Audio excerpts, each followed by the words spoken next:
Muy buenas noches, una vez más. Comenzamos hoy nuestro programa, en primer lugar, con un agradecimiento muy grande a un gran amigo, Antonio de Gea, un hombre que allí en Cedejín, al lado de la plaza del Alpargatero, tiene un negocio titulado Copiando, para hacer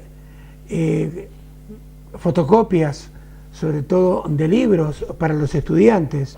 Pues este gran amigo que está allí en la calle Miguel Unamuno número 1, y esto no es publicidad, es pura realidad, realiza los libros que nuestro hijo, un humilde estudiante de medicina, necesita para estudiar. Por eso nosotros les recomendamos a ustedes a Copiando, así se llama el negocio, su teléfono 628-072-954, reitero, 628-072-954, Copiando, del amigo Antonio de Gea, entonces allí, a 20 metros del Alpargatero en Cedejín.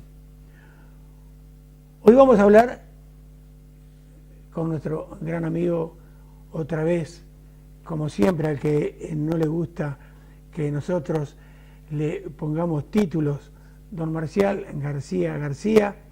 Vamos a hablar de la idiosincrasia, vamos a hablar, quizá no la única vez, tengamos alguna otra entrevista acerca de este tema, acerca de la idiosincrasia de los pueblos. Antes de empezar a grabar, yo le preguntaba, yo le decía si él conocía una frase que pensé siempre que era muy uruguaya, muy nuestra, pero no, ustedes también la conocen, aquella de que éramos pocos y parió mi abuela.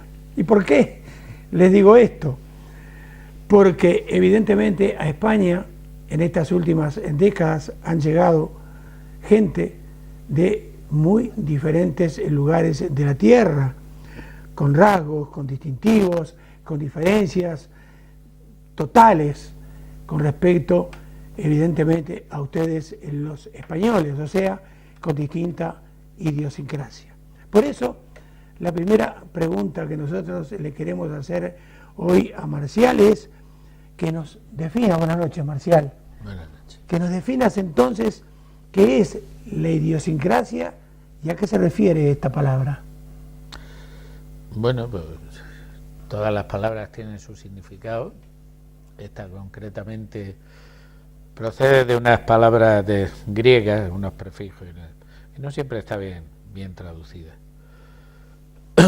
Pero querría decir más o menos, ahorrando los juegos de palabras, como algo así, lo que tiene que ver uno consigo mismo. Es decir, es un poco la forma de ser peculiar de uno mismo. En este caso, si se refiere a un pueblo, pues lógicamente sería los rasgos, las señas de identidad, que también se llaman así, que más o menos retratan a un pueblo.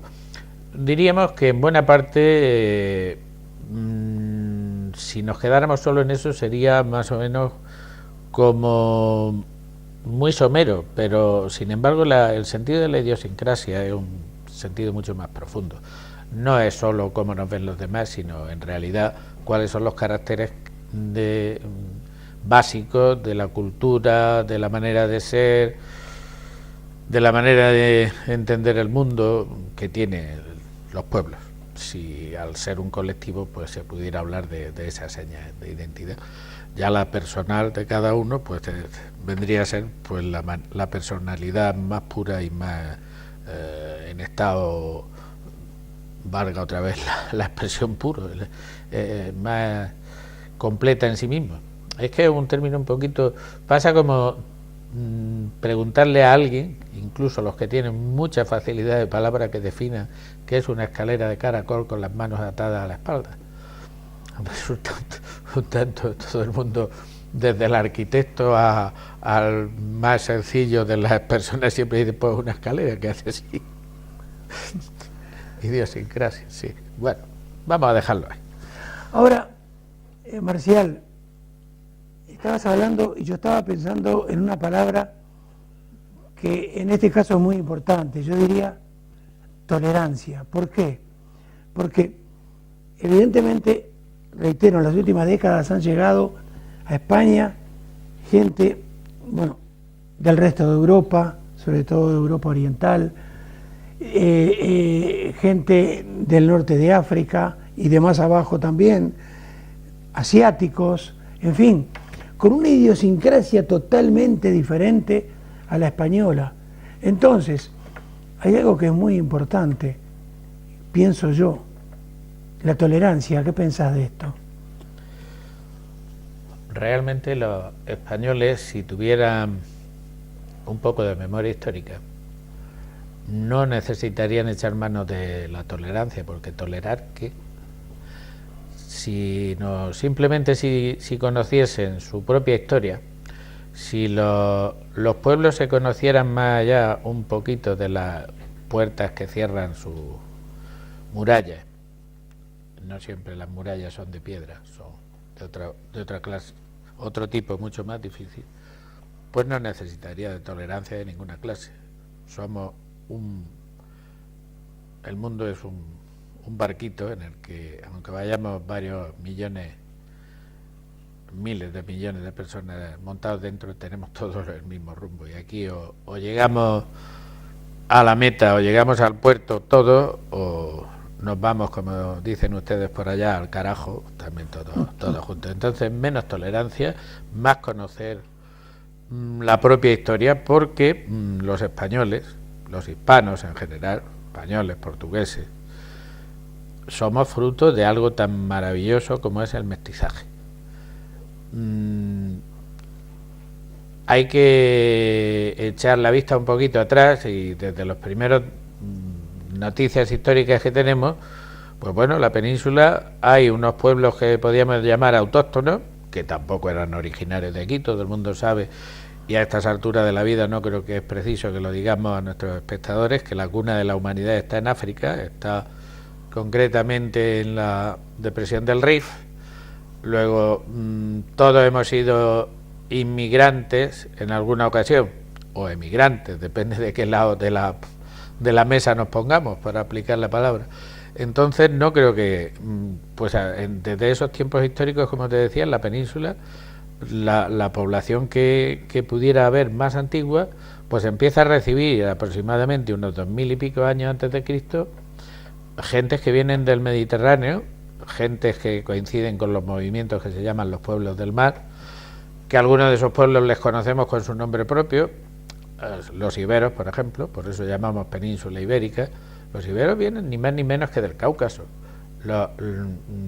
Creo que en alguna ocasión lo he dicho ya, pero no me importa repetirlo. Los iberos, hoy día en el mundo hay dos pueblos iberos: el ibero original, que es el pueblo georgiano, y los iberos de Occidente, que somos nosotros.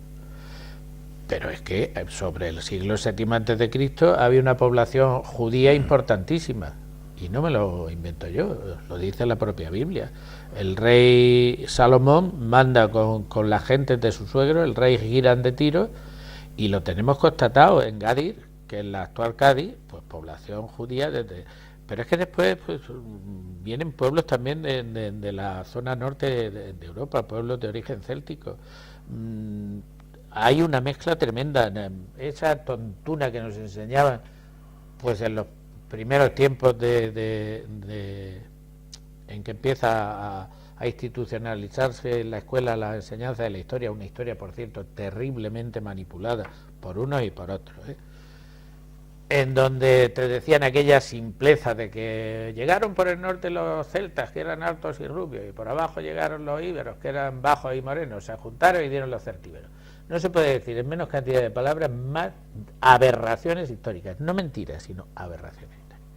Bueno, pues a eso hay que sumarle luego los griegos, los cartagineses, los romanos, que aunque se llamen romanos, en realidad era un conglomerado de pueblos. Luego los pueblos del centro de Europa, que aunque eran poquitos, pero había hasta 8 o 9 etnias distintas: suevos de 2 o 3 clases, vándalos de 2 o 3 clases, alanos de 2 o 3 clases, y visigodos, que también eran de otra clase, es decir, era el pueblo godo. Los visigodos, que eran los godos occidentales, que eran bueno, los que vinieron acá, y los ostrogodos, que fueron los que se quedaron en la zona de Italia, pero que luego hubo Italia.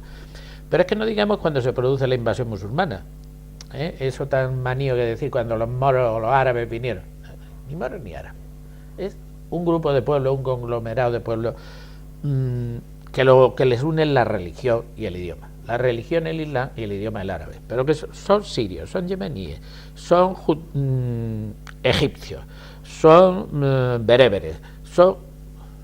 Entonces, a todo eso, ahora nosotros que procedemos de esa maravillosa mezcla, algunos le hacen esos ascos.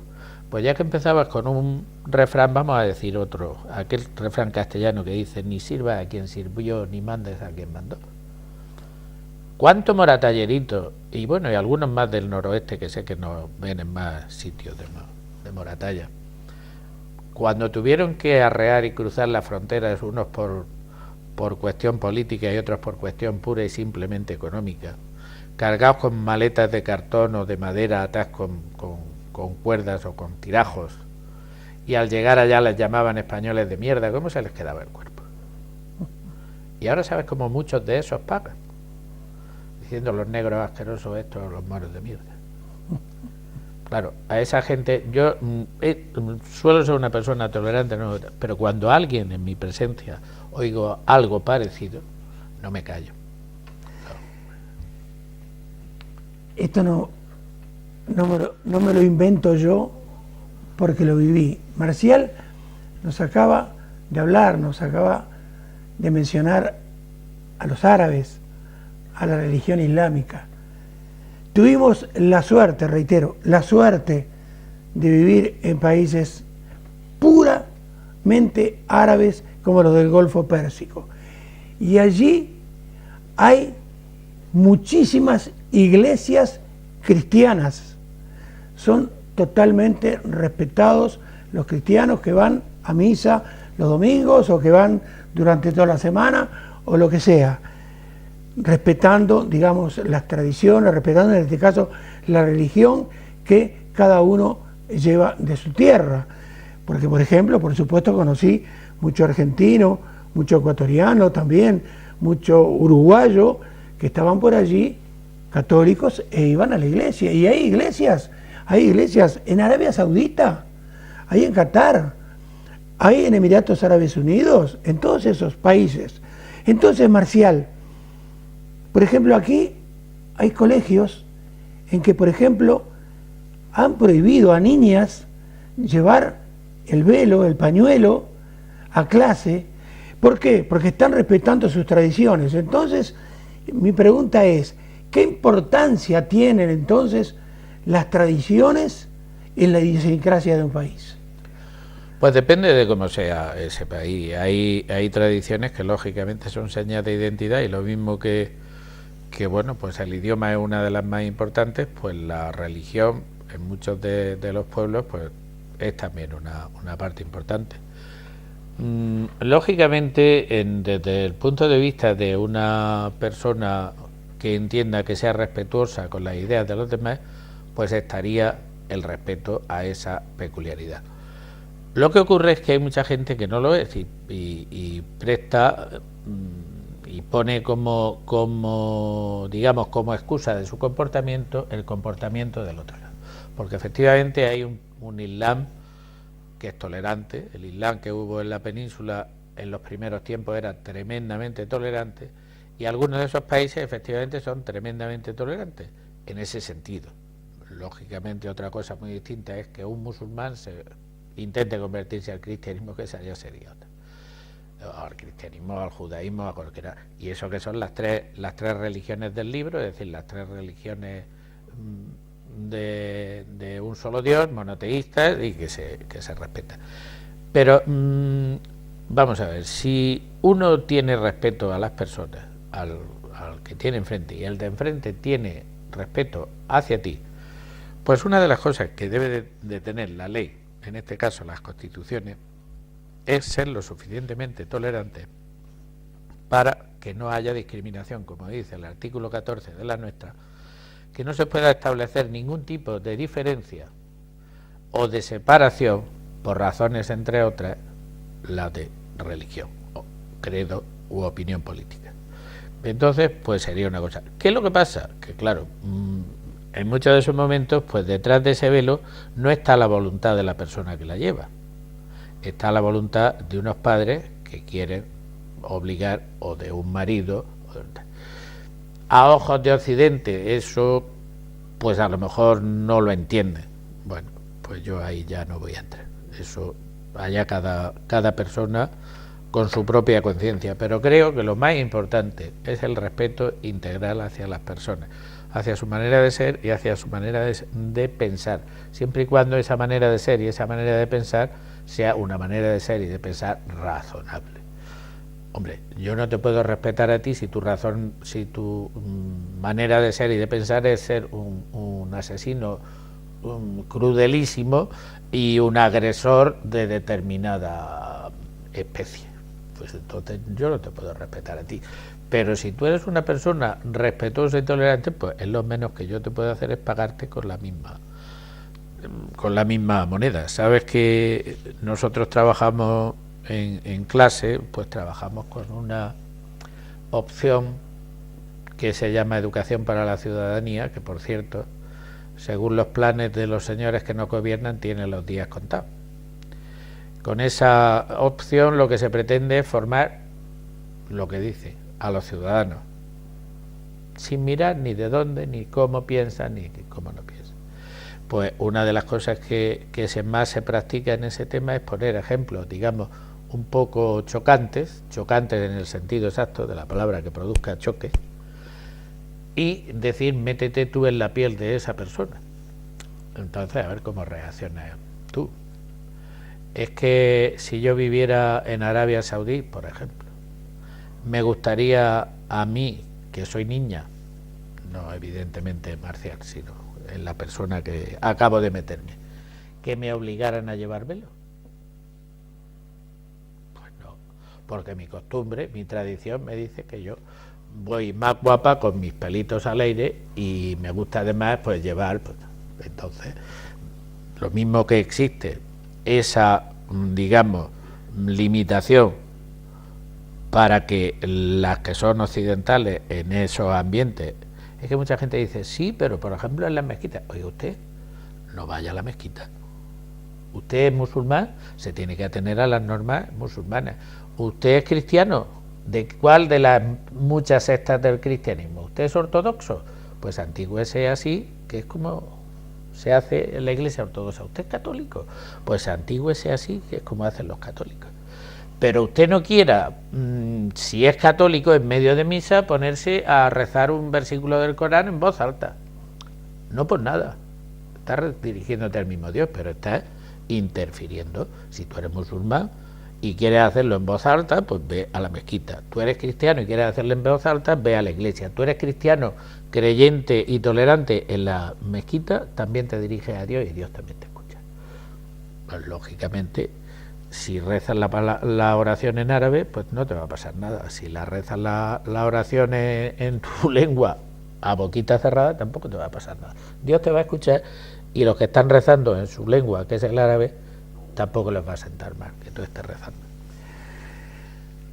Ahora, la causa marcial, digamos, es el nomadismo actual que está inyectando a muchísimos pueblos del mundo por necesidades económicas, políticas, sociales, las que fueren.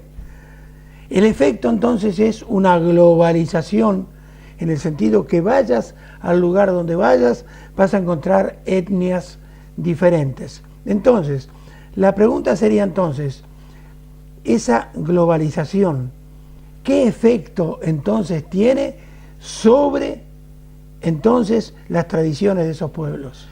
Pues tienen, por desgracia, efectos, la mayor parte de ellos nocivos, por varias razones. Primero, porque se pierden culturas en un cantar sevillano. Te recuerdo que el cantar sevillano tiene 4 estrofas de 3 versos cada estrofa, aunque se repite mucho. Entonces, ¿qué es lo que pasa? Muchas de esas tradiciones y de esas culturas han venido, la mayor parte de ellas, por tradición oral. Se mueven de su ámbito natural, se integran en una sociedad supuestamente moderna, supuestamente con valores distintos. Digo supuestamente porque en realidad es muy difícil. ¿Qué es lo que pasa? Pues que o bien por un poco por miedo al rechazo, bien porque se adapten mejor a la otra, se va a obviar tu manera de ser y tu cultura y tu forma de manifestarte por integrarte en la globalidad.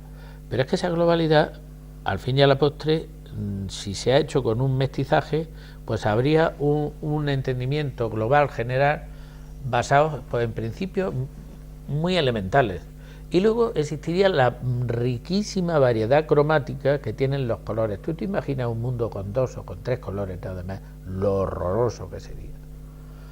Estamos de acuerdo que la manera de ser de la especie humana debe de ser, pues, cada uno según sus raíces y según su origen y según su cultura, pero tienen otras que compartimos todos respiramos, todos bebemos, todos comemos y todos hacemos otras cosas que el pudor y las horas que son también nos impide decirlo tan claramente. Entonces, pongámonos de acuerdo a lo básico, qué es lo que se hace, y pongámonos de acuerdo a que ni tú te sientas molesto porque yo tenga mi manera de ser y en ese sentido, una sociedad que yo no admiro bajo ningún concepto, pero que en ese sentido sí dan lecciones al mundo entero, es la sociedad de Estados Unidos de Norteamérica, en donde hoy por hoy existe una mentalidad yanqui generalizada que para mí es detestable, pero por el contrario existe una tolerancia y un amparo y una acogida y una protección enorme a culturas, por ejemplo, que se han tenido que ir de sus países. Te voy a poner un ejemplo. Mira, los más llamados nestorianos, es decir, los cristianos, posiblemente los cristianos más antiguos del mundo, que proceden del Irak, de ciertas partes del Irán y de ciertas partes de Siria, cuando el padrecito americano, el señor del norte, se le ocurrió esa bellísima idea de invadir Irak, que era una dictadura, me gustaría a mí que ese señor me hubiera enseñado cuántas democracias existen en el mundo, a ver por qué precisamente esa. Lo único que hizo fue fomentar el Islam más intolerante, el Islam más sectario que existe. Esa gente no le quedaba más remedio que o morir como mártires. No estamos en una época donde haya que hacer nuevos mártires y morir como mártir, digamos, gratuitamente, o largarse de su país. Que ese es su país. Un caldeo o un nestoriano es un iraquí, pero que no es musulmán ni chií ni suní. Pues se tuvieron que ir. Sin embargo, Estados Unidos los ha acogido. Pero no solo los ha acogido, sino que tienen sus televisiones, tienen su religión, tienen sus catedrales, tienen sus periódicos con su lengua, y nadie ve raro, ni les amenaza, ni les prohíbe, ni les coarta. ¿Por qué precisamente una sociedad como la nuestra, que somos una sociedad de mestizaje, sí tenemos que tener problemas y ponerle impedimento a que ese señor, por ejemplo, no celebramos nosotros la Semana Santa tocando tambores? ¿Por qué te vas a poner alterado porque, por ejemplo, la comunidad musulmana, cuando llegue Ramadán y sea la hora de romper el ayuno, no toque el suyo? ¿Por qué no? Claro, la ignorancia es la que crea el miedo, es la que crea el rechazo, es la que crea el racismo y es la que crea toda esa serie de problemas. Que si fuésemos un pueblo, y no me refiero a Moratalla en general, si fuésemos cultos, no haría falta ni la tolerancia, que es una virtud cívica extraordinaria, porque es que no sobraría. Es decir, la cultura te hace conocer que lo mismo que existen colores primarios, secundarios, terciarios, cuaternarios, hasta la gama infinita de colores que tiene el mundo, pues sabrías que también tiene esa gama infinita de culturas que tiene el mundo. Si nuestro país, que es tan chiquito, que no llega ni a 500.000 de kilómetros cuadrados, o lo roza, y tenemos 4 lenguas oficiales, algunos dialectos que ellos dicen que son lenguas también oficiales, que andas 100 kilómetros en línea recta y estás en un paisaje distinto, en una manera de ser distinto, en una cultura distinta, en unos bailes distintos, en una fiesta. Y entonces creas problemas porque otro hable en otra lengua que tú no, pues sea un poquito más culto y entiéndela. ¿Entiendes? Y entonces a lo mejor te ahorra de toda esa. Por lo tanto, y yendo a la, porque me he ido bastante por las ramas, yendo a tu pregunta, ¿qué hay de bueno y qué hay de malo? Mira, cualquier sociedad que es tolerante y que acoge y que es abierta a nuevas culturas se enriquece. Cualquier miembro de una cultura distinta a la cultura mayoritaria del lugar que ha venido, que se siente perseguido, se siente observado, se siente marginado por eso, se acultura. Pierde su cultura y nunca tendrá tampoco la otra completa. Luego, tremendamente negativo. Esa otra cultura que acoge, que se podría enriquecer, yo le digo solamente a los espectadores que nos están escuchando que nuestro idioma pues tiene un 50 y tantos o un 60% de latín.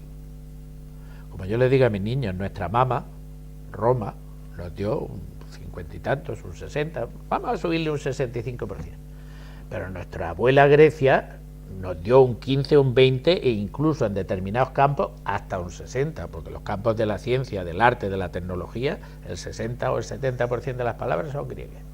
Pero es que luego nuestra chacha árabe nos dio también un 20% de palabras. Pues sean ustedes personas, entiendan, abran los brazos, en vez de cerrar puertas y ventanas, abran brazos.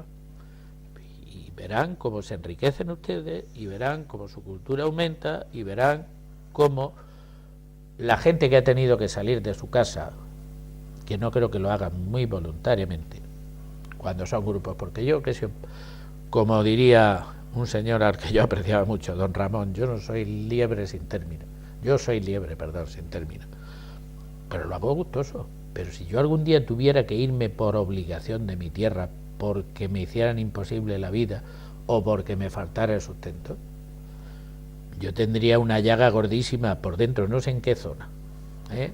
Nosotros decimos que en el corazón, los egipcios y los griegos decían que en el hígado, otros dicen en otro sitio que el pudor ahora y las horas que son no lo...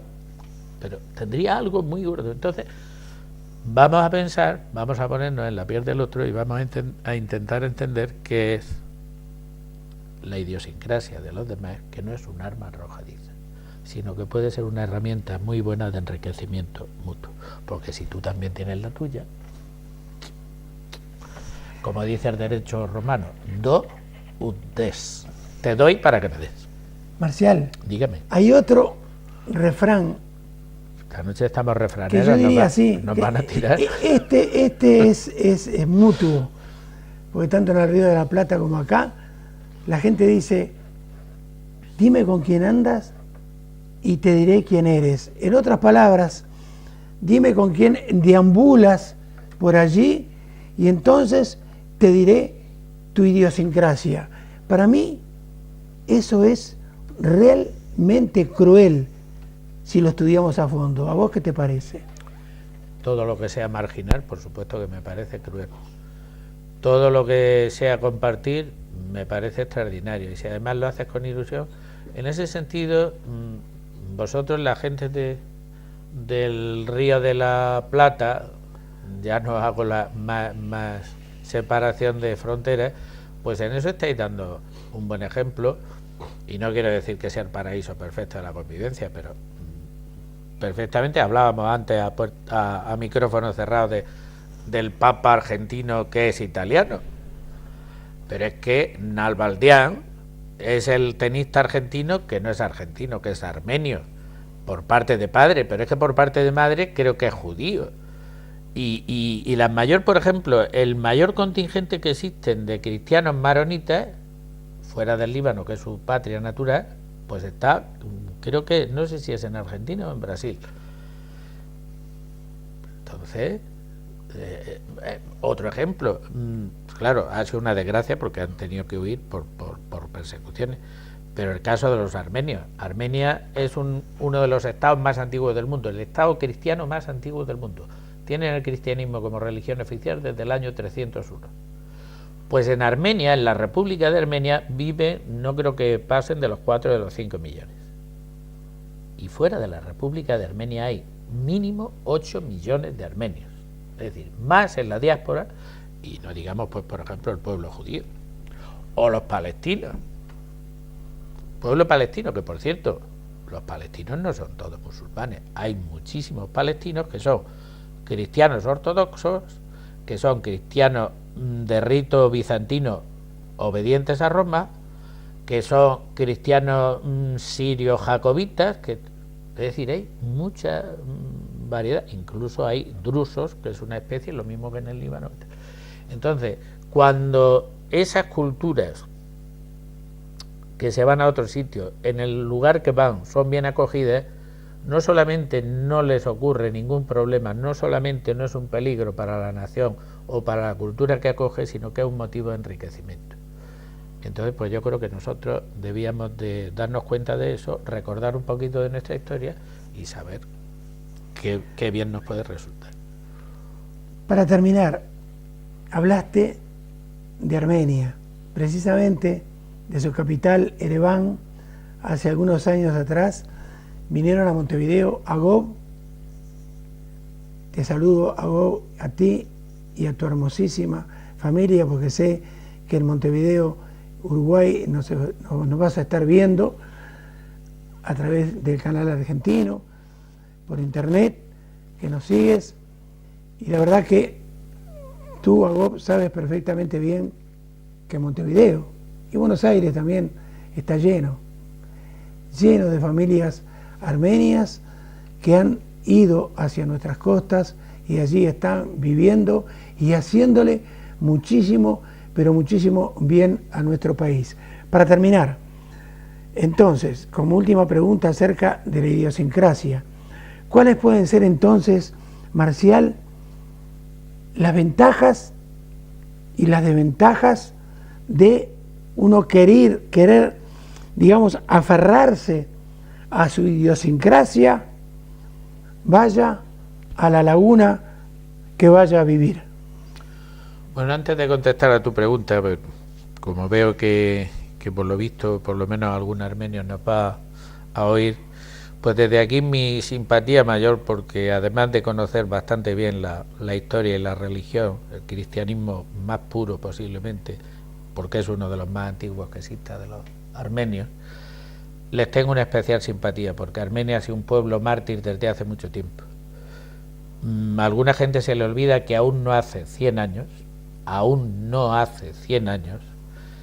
un domingo de Pascua, cuando el pueblo armenio, como buenos cristianos, estaban dentro de sus iglesias, otro pueblo no tolerante, pues hay cifras para todos los gustos, pero posiblemente por encima del 1,5 millones de armenios fueron, como decimos aquí en Morachaya, chuscarraos como las zorras dentro de sus iglesias, simplemente por el mero hecho de ser armenios, de tener una religión, de tener una cultura milenaria, además una cultura extraordinaria, y por ser cristianos en un país donde durante mucho tiempo fue un ejemplo de tolerancia, como era el Imperio Turco, pero que por desgracia por aquellos tiempos no se había ido. Y respondiendo a tu pregunta, pues mira, para la sociedad que acoge, el que sea polifacética, es decir, que existan muchas idiosincrasias, es simple y llanamente enriquecedor.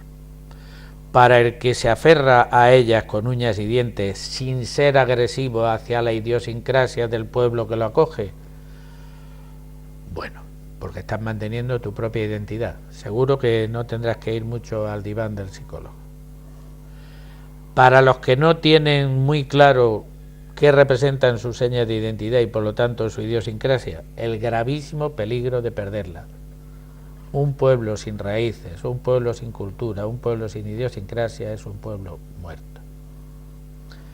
Por lo tanto, pues como todo lo que se refiere a lo humano, es muy, muy complicado y muy complejo el explicarlo, pero así para que la gente lo entienda, pues yo creo que tiene eso. Para el que recibe, nada de malo, al contrario, qué bonito es levantarte y aprender a decir, lamento mucho no saberlo decir en armenio, pero en griego sí, kalimera, buenos días, o saludar a tu vecino con un shalom o con un salam aleikum, no pasa nada. Y cuando yo veo a mi vecino, a la tía Juanica del porche de toda la vida, pues le voy a decir: tía Juanica, buenos días, ¿cómo estás, guapa? Qué hermosa que eres, pijo. ¿Me ha pasado algo? ¿He perdido algo? ¿Se me ha caído algo? Pues creo que me he integrado perfectamente, he hecho felices a mis vecinos, que se van a sentir muy a gusto que fuera de sus tierras alguien sepan que tiene alguien que entiende un poquito de su manera de ser y que además lo da con cariño y con armonía. De la otra manera, pues claro, el mirar de manera torva, no digamos ya esas expresiones que antes he dicho, que no voy a repetir porque me da asco hasta repetirlas en forma de anécdota, pues lógicamente lo que trae son malas consecuencias. La aculturación es un mal terrible. Yo, una de las cosas que más hincapié hago con mis alumnos es que conozcan sus raíces, estén orgullosos de ellas, las practiquen, pero no las utilicen como arma arrojadiza contra los demás. Por desgracia, estamos viviendo un tiempo que la crisis económica está empujando hacia esa intolerancia, hacia esos miedos y hacia esas cosas. Estamos en un país donde además existe unos nacionalismos tristes, porque no se les puede llamar de otra manera, que son excluyentes. Yo he sido un defensor de los nacionalismos de integración. Y entonces mucha de esa gente que hace esas cosas que no conoce, pierde, se agarra al otro lado y se convierte en una persona tremendamente radical, tremendamente, sobre todo, ignorante. El mayor peligro que tiene la especie humana es la ignorancia. La luz, como dijo uno que por decir lo que dijo terminó de la manera que terminó, no se ha hecho para esconderla debajo de un medio de celemín, se ha puesto para ponerla en alto y que nos ilumine a todos. Muy bien, muchas gracias. En 15 días los juntamos otra vez y decirles entonces a ustedes, como corolario a todo esto, que la educación, como la luz del sol, debe llegar a todos los seres humanos, y no olvidar que en la patria, por sobre todas las cosas, arriba debe estar siempre la dignidad, y debajo, aunque no nos guste la idiosincrasia de otros pueblos, el regocijo. El regocijo nada tiene que ver en este caso con la dignidad que debe tener el ser humano. Unos segundos y continuamos con nuestro programa de hoy.